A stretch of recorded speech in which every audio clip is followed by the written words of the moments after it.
Hello students, welcome back to my channel. आज जो chapter हम स्टार्ट करने जा रहे हैं उस चैप्टर का नाम है final account for electricity company. एक इलेक्ट्रिसिटी कंपनी अपना फाइनल अकाउंट्स कैसे प्रिपेयर करती है वो हम लोग इस चैप्टर में सीखने वाले हैं। फाइनल अकाउंट सुनकर आप समझ ही गए होंगे कि हमको क्या क्या प्रिपेयर करना है। फाइनल अकाउंट के अंदर जैसे कि आपको पता है फाइनल अकाउंट्स के अंदर हम लोग बनाते हैं पीएनएल एंड बैलेंस शीट। इस वाले वीडियो की बात करूँ तो मैं आपको सिर्फ और सिर्फ बैलेंस शीट का फॉर्मेट कैसा होने वाला है वो सिखाने वाला हूँ। ठीक है। अच्छा, और एक बात, इसके लिए आपको कोई नया फॉर्मेट याद करने की ज़रूरत नहीं है। फॉर्मेट वही है जो आपने ऑलरेडी पहले से किया हुआ है। Internal reconstruction and buyback of equity shares जो सेमेस्टर 5 के चैप्टर्स थे आपके, जिसमें मैं बैलेंस शीट आपको बनाया सिखाया था, वैसे ही सेम बैलेंस शीट आपको बनानी है इस चैप्टर के अंदर भी। बट आप लोगों से जिनको नहीं पता उन लोगों को मैं फॉर्मेट एक बार फिर से बता देता हूँ। सो ये रहा हमारे बैलेंस शीट का फॉर्मेट। ठीक है, बैलेंस शीट के फॉर्मेट के अंदर दो मेन हेडिंग है, एक है इक्विटी लाइबिलिटी और दूसरा है एसेट्स। ये एक पार्ट है जिसके अंदर सिर्फ और सिर्फ लाइबिलिटीज आती है। ठीक है, तो अगर सबसे पहले बात करें हम लोग, तो ये है हमारा equity and liability. Equity and liability के तीन मेन हेडिंग है। इक्विटी एंड लाइबिलिटी के अंदर सबसे पहले क्या आएगा? Share holder fund. अब शेयर होल्डर फंड के अंदर दो आते हैं जिसका नाम है share capital and reserves and surplus. फिर इक्विटी एंड लाइबिलिटी के अंदर नया मेन हेडिंग जो आता है ना, उसका नाम क्या है? Non current liabilities. और तीसरा जो मेन हेडिंग है उसका नाम क्या है? Current liabilities. तो पहले से भी इतना याद रखो कि हमारा जो बैलेंस शीट का पहला पार्ट है इक्विटी एंड लाइबिलिटी, इसके अंदर तीन मेन पार्ट्स है। पहले वाले पार्ट का नाम क्या है? Share holder fund. दूसरे वाले पार्ट का नाम क्या है? Non current liabilities. बात करें अगर हम लोग तीसरे वाले पार्ट की, तो उसका नाम क्या है? Current liabilities. ठीक है, अब बात करते हैं शेयर होल्डर फंड के अंदर जो दो आता है जिसका नाम है शेयर कैपिटल। शेयर कैपिटल के अंदर कुछ भी याद रखने की जरूरत नहीं है, सब में शेयर कैपिटल दिया रहेगा। डायरेक्टली उठा के हम लोग यहाँ पर लिख देंगे। ठीक है, इसका नोट होता है नोट नंबर 1। उसके बाद रिजर्व्स एंड सरप्लस के अंदर क्या है? रिजर्व्स एंड सरप्लस के अंदर बहुत सारी चीजें जाने वाली है। वैसे मैंने इसी वीडियो में आगे जाके एक पूरा लिस्ट बना दिया है कि रिजर्व्स एंड सरप्लस के अंदर क्या क्या आएगा। जैसे मैं बता दूं, capital reserve, journal reserve, statutory reserve, ऐसे कुछ रिजर्व सब में दिए रहेंगे। तो हम लोग क्या करेंगे, इनका टोटल करके यहाँ पर लिख देंगे। लेकिन वो टोटल करना कैसे, उसके लिए हम लोग नोट्स बनाया करते थे। ठीक है, notes to accounts. So note number 1 बन जाएगा शेयर कैपिटल का, नोट नंबर 2 बन जाएगा रिजर्व्स एंड सरप्लस का। जितने भी सब में रिजर्व्स दिए उनको ऐड करो। हाँ, बट आपको ये याद होना चाहिए कि रिजर्व्स एंड सरप्लस के अंदर क्या क्या आता है, उसका लिस्ट मैंने इस वीडियो में आगे दिया है। ओके, अब ये दोनों का टोटल कर दे तो जो टोटल है वो हमारा शेयर होल्डर्स फंड है। ठीक है, शेयर होल्डर फंड। बट हमको हर लेवल पे टोटल करने की जरूरत नहीं है। तो अब शेयर होल्डर फंड हो गया। अब बात करते हैं दूसरे मेन हेडिंग की जो कि है non current liability. Non current liability के अंदर एक ही सब हेडिंग है जिसको बोलते हैं हम लोग लॉन्ग टर्म बोरोइंग। अब लॉन्ग टर्म बोरोइंग के अंदर क्या जाता है? लॉन्ग टर्म बोरोइंग के अंदर दो ही चीजें हैं जो ज्यादातर जाती हैं, वो है डिबेंचर्स और बैंक लोन या टर्म लोन या सिक्योर्ड लोन। तो किसी भी तरीके का लोन या डिबेंचर सब में आएगा तो वो हम लोग लॉन्ग टर्म बोरोइंग के अंदर लिखते हैं। ये है हमारा नोट नंबर 3। ठीक है, तो सबसे पहला था शेयर कैपिटल, फिर रिजर्व्स एंड सरप्लस, फिर आता है लॉन्ग टर्म बोरोइंग। ये याद रखना, जो भी प्लस माइनस करना है हम लोग को वो नोट्स में करना है। यहाँ पर कोई भी प्लस माइनस नहीं होगा। जो भी नोट हम बनाएंगे उसका जो फाइनल आंसर होगा वो हम लोग यहाँ पर लिख देते हैं। वो जब मैं एक एग्जाम्पल सॉल्व करूंगा तो आपको आइडिया आ जाएगा। फिलहाल आपका मेन काम क्या है? फॉर्मेट लिख लो और याद कर लो। अब नॉन करंट लाइबिलिटी के बाद थर्ड हेडिंग आता है current liability.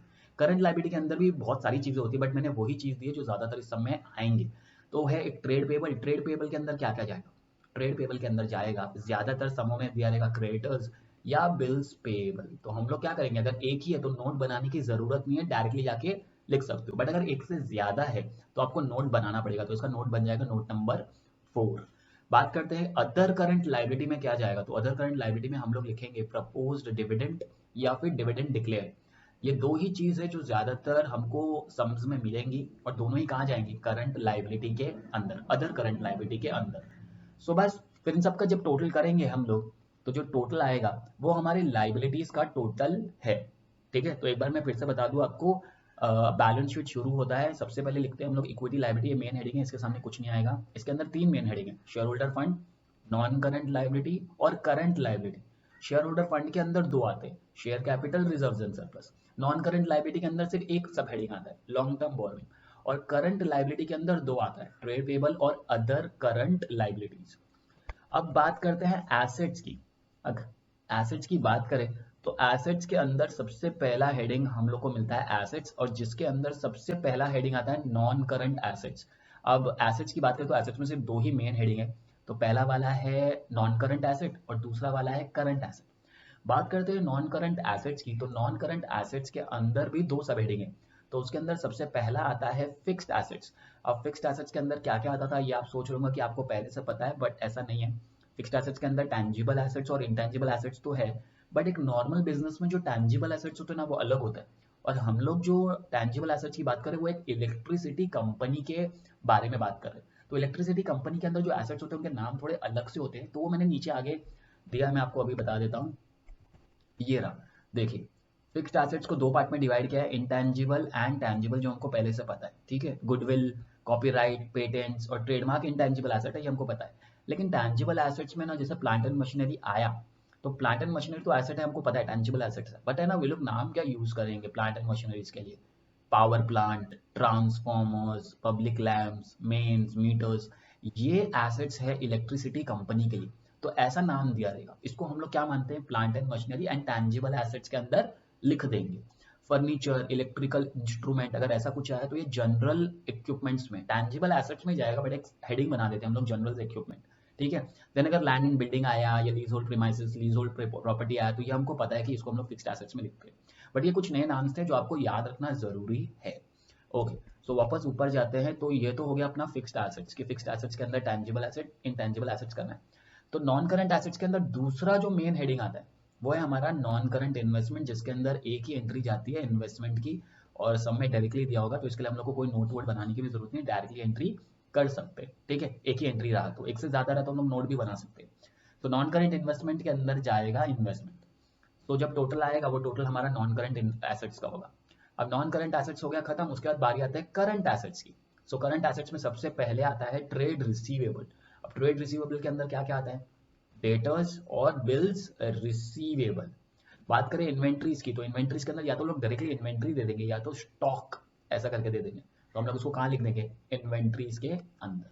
Cash and cash equivalent की बात करें तो इसमें क्या आ सकता है, cash in hand, cash at bank, bank balance, ये सारी चीजें कैश के अंदर आएंगी। अगर एक दो ही दिए तो हम लोग डायरेक्टली लिख देंगे, कोई एडजस्टमेंट नहीं होगा तो भी डायरेक्टली डाल सकते हो।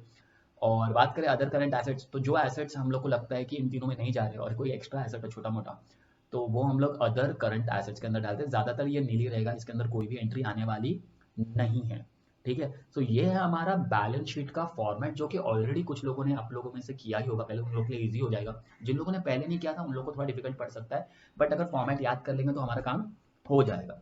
सो पहला पार्ट में आता है equity and liability. Equity and liability are divided into three, share holder fund, non current liability और करंट लायबिलिटी।